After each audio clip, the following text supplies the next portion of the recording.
Hi అండి, అందరూ బాగున్నారా? ఈరోజు అయితే ఆఫ్రికన్ స్టైల్లోని పండ్లదంతో తోఫునో ఏదో మరి అది పేరు తయారు చేస్తున్నాను. ఇన్స్టాలో చూశాను, మనం కూడా ఒకసారి ట్రై చేద్దామని. మా ఆయన అయితే ఈరోజు ఈ పెండ్లం దుంపలు తెచ్చాడు పిల్లలు కొడకబెట్టడానికని.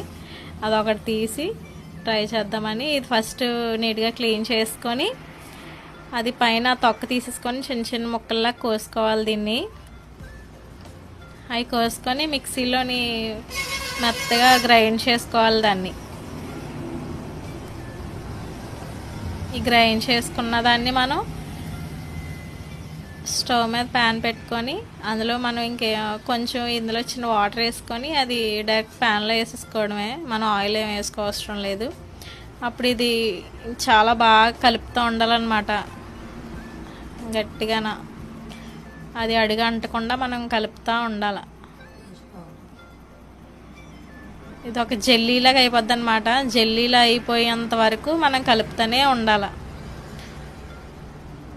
ఇంకో చూడండి, జెల్లీలా అయింది.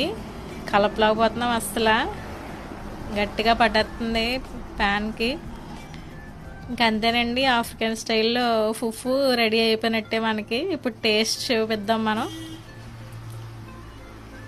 ఇందులో అయితే నేను సాల్ట్ వేయడం మర్చిపోయాను. చూడండి, అయిపోయింది. సాల్ట్ అయితే కొంచెం టేస్ట్ ఇంకా బాగున్నాయేమో అని మా ఆయన చెప్తున్నాడు. అయిపోయింది, రెడీ అయిపోయింది ఫుఫు.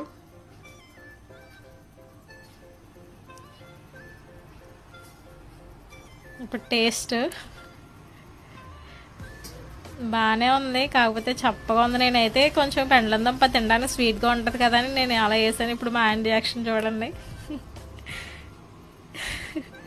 ఇదేంటి ఎలా ఉంది అంటాడు మా ఆయన. సాల్ట్ వేయలేదా అని అన్నాడు. నేను మర్చిపోయాను. Thanks for watching.